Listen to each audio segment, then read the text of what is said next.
Et si je te disais que la notion de réussite à l'échelle d'une vie est une pure connerie? Tout le monde te répète sans cesse, tu dois réussir ta vie. On a déjà dû te dire, tu dois réussir ta vie ou ne passe pas à côté de ta vie. Cette petite phrase, souvent accompagnée d'un « tu le regretteras plus tard », cette phrase-là, je l'entends de plus en plus autour de moi, quand j'étais au lycée ou même venant de ma famille. Mais d'un certain point, je peux comprendre les gens, car dans un contexte où l'ascension sociale se fait de plus en plus difficile, j'ai remarqué une augmentation des normes de réussite sociale et donc une augmentation des critères pour considérer avoir réussi dans la vie, comme si la réussite, c'était cocher des cases. Il faut avoir un CDI, il faut avoir une maison secondaire, il faut avoir fait un bon mariage, faire de longues études, gagner un peu plus d'argent que la moyenne pour se sentir supérieur aux autres. Au-delà de ça, il faut rajouter encore d'autres critères qui viennent s'ajouter avec le temps, comme si ce n'était jamais suffisant. Voyager régulièrement, surtout à l'étranger, avoir 1 ou 2 enfants, surtout pas trop tôt, ni trop tard, et bien sûr bien éduqué. Être propriétaire d'une voiture récente, voiture allemande de préférence, manger bio, et la chose la plus importante, poster sur les réseaux des preuves de sa réussite. Parce que sinon, faire tout ça ne sert à rien. Comme si toutes ces attentes se sont intensifiées ces dernières années avec l'arrivée des réseaux sociaux. Des stories où on doit toujours montrer plus de traces de réussite. Il faut montrer que l'on a plus de sous qu'un tel. En montrant sa nouvelle paire, il faut montrer que l'on mène une vie plus intéressante qu'un autre. En s'affichant en boîte de nuit avec plusieurs bouteilles par exemple, il faut montrer que l'on voyage plus, que l'on mange mieux. Bref, il faut montrer qu'on est mieux, qu'on est meilleur. Plus l'ascension sociale est compliquée, plus la pression pour réussir est grandissante. Et plus on entend la fameuse phrase « ne passe pas à côté de ta vie ». Comme si ne pas remplir toutes ces conditions était synonyme de rater sa vie. Et ce qui est intéressant, c'est que cette phrase vient souvent de la famille. Comme s'ils projetaient leur peur de l'échec sur nous. Je pense que eux-mêmes, dans le passé, ont eu cette pression et qu'ils la transmettent sans même s'en rendre compte parce qu'ils ont peur qu'on galère et qu'on finisse par le regretter. Mais à force de répéter ça, on finit par se demander qui est-ce qui décide et qui est-ce qui juge de la réussite de notre vie. Durant mes années lycée, les profs nous le rabâchaient tous les jours. Ils ne faisaient que de répéter que l'on devait réussir. Faire attention à notre orientation, attention à Parcoursup, trouver une bonne filière, surtout une filière qui embauche, bref, trouver un métier stable et le Saint Graal, le CDI. Un métier stable, bien sûr bien rémunéré, idéalement avocat ou médecin, mais au pire un métier de bureau. Mais jamais, au grand jamais, un travail manuel. Dans mon lycée par exemple, les métiers manuels étaient très mal vus de la part des professeurs. Mais est-ce que tu as forcément raté ta vie en devenant éboueur et réussi celle-ci en devenant médecin? Selon la plupart des personnes, oui. Mais de mon point de vue, être médecin ne me conviendrait pas. En France, il y en a plus de 200 000. Au sens premier du terme, c'est faire quelque chose d'extraordinaire. Extraordinaire veut dire quelque chose qui sort de l'ordinaire. Or, on ne peut pas sortir de l'ordinaire si plus de 200 000 personnes font le même métier dans le même pays. Certes, être médecin est compliqué, mais au sens premier du terme, ça n'a rien d'extraordinaire.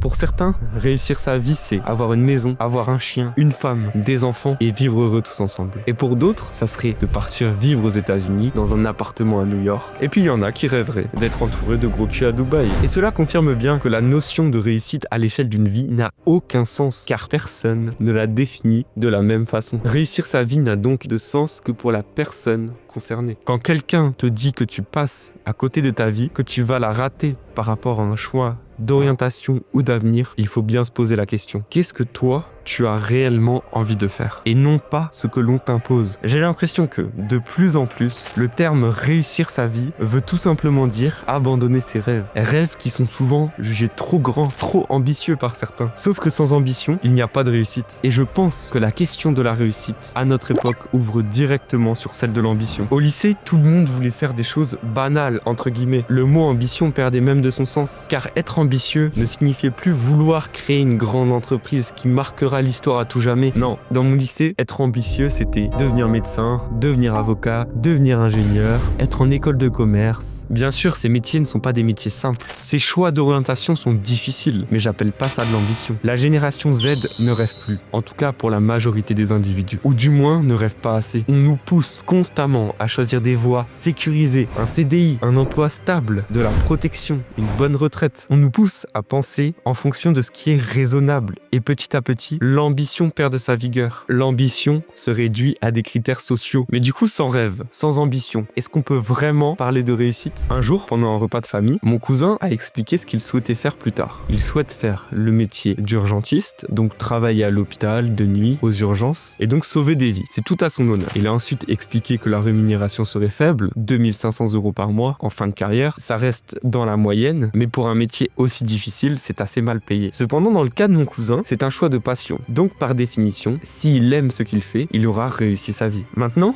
on m'a demandé, moi, ce que je souhaitais faire plus tard. Je n'ai pas vraiment répondu. Ensuite, on m'a demandé combien je souhaitais gagner plus tard, en rigolant. J'ai dit 20 000 € minimum. Bon, j'ai dit ce chiffre à la base pour rigoler, pour provoquer une réaction de la part de la personne qui m'a posé la question. C'était un peu de la curiosité. J'ai lancé ça, mais au fond de moi, cela restait quand même un objectif. Bien sûr, mon objectif n'est pas une somme précise, mais certains objectifs, une fois accomplis, m'amènera sûrement à toucher ce genre de somme. Mais à ce moment-là, je ne pensais pas à ça. Ce que je cherchais, c'était vraiment la réaction de la personne à qui je parlais et qui m'a dit sans trop de surprise que c'est impossible, que je n'y arriverai jamais, etc. Bref, tout le blabla habituel, à la limite de me prendre pour un fou. Le plus drôle, c'est que à l'heure actuelle, et ça je précise que la personne ne le sait pas, je gagne déjà bien plus qu'elle. Je précise que ce n'est pas avec YouTube, qui ne me rapporte rien. Mais tout cela montre à quel point les gens se conforment à des normes de réussite strictement encadrées, imposées, notamment par l'école et les médias. À force de te marteler chaque jour que gagner 2500 € par mois, c'est incroyable, c'est bien, et que tu auras réussi ta vie avec un CDI, ces normes finissent par rentrer dans la tête de beaucoup de personnes et étouffent peu à peu leurs rêves et leurs ambitions.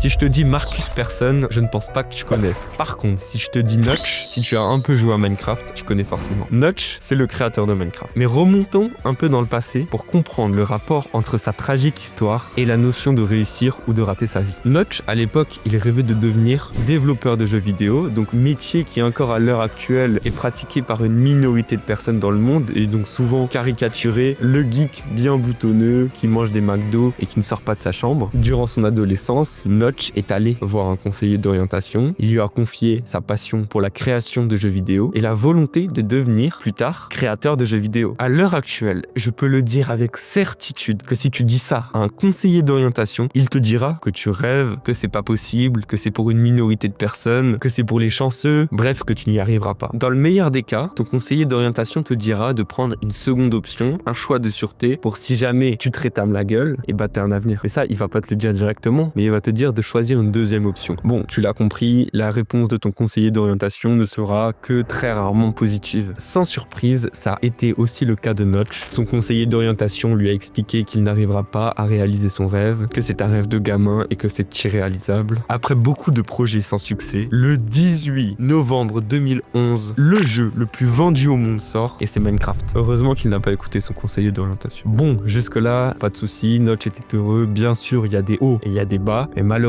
pour certains, les bas marquent parfois plus que les hauts. Et c'est le 17 juin 2014 qu'il poste un tweet qui marquera sa vie à tout jamais. Le tweet a été fait dans un contexte de pression et a été posté impulsivement. Notch explique en avoir marre, qu'il souhaite revendre sa part de Mojang et Microsoft le contacte. Rachète Mojang pour 2,5 milliards de dollars, dont 1,75 milliard dans la poche de Notch. Suite à ce rachat, Notch quitte définitivement Minecraft, il s'offre une villa à 70 millions de dollars, mais sous cette couverture de billets, Notch a abandonné son rêve le plus cher, son jeu, le projet de sa vie, et sans surprise, il est tombé en dépression. C'était le début de la fin. Il a expliqué être tout le temps en soirée, tout le temps entouré, mais qu'il ne s'est jamais senti aussi seul. Au détriment du projet de sa vie, de son rêve, Notch est passé à côté de sa vie en vendant son jeu. Si je te raconte l'histoire de Notch, c'est pour mettre en lumière l'absurdité et la contradiction qu'on nous répète sans cesse. On nous pousse à abandonner nos rêves d'enfant, voire abandonner nos rêves tout court, sous prétexte qu'ils seraient trop ambitieux ou irréalisables. Mais si réussir sa vie, c'est renoncer à ses ambitions pour un travail banal, je préfère rater ma vie selon les standards de la société et poursuivre mes rêves plutôt que de finir prisonnier d'un CDI malheureux mais validé par des personnes sans ambition.